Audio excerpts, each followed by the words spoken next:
அனைத்திந்திய அண்ணா திராவிட முன்னேற்றக் கழகத்தின் தலைவியாக, இந்திய தேசத்தின் தலைவியாக, நாளைய இந்திய பிரதமராக, தமிழ் பேசக்கூடிய தமிழ்நாட்டு இந்திய பிரதமராக, முதல் பெண்மணியாக, முதல் தமிழ்நாட்டு இந்திய பிரதமராக என்னுடைய இலக்கு அனைத்து மக்களுக்கும் இலவசமான கல்வி, இலவசமான மருத்துவத்தை முழுமையாக்கப்பட வேண்டும். வரியில்லா தேசமாக இந்திய தேசத்தை உருவாக்கப்பட வேண்டும். வேலை மற்றும் தொழில் சார்ந்த, விவசாயம் சார்ந்த அனைத்து மக்களுக்குரிய வரி நீக்கம் செய்து முழுமையாக்கப்பட வேண்டும்.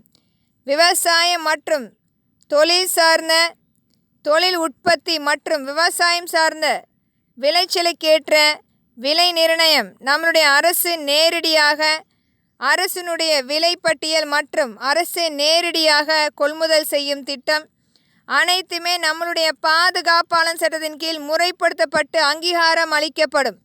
இது அனைத்துமே நம்மளுடைய அனைத்து இந்திய அண்ணா திராவிட முன்னேற்றக் கழகம் ஆட்சி அமைக்கும் போது கட்டாய சட்டமாக்கப்படும்.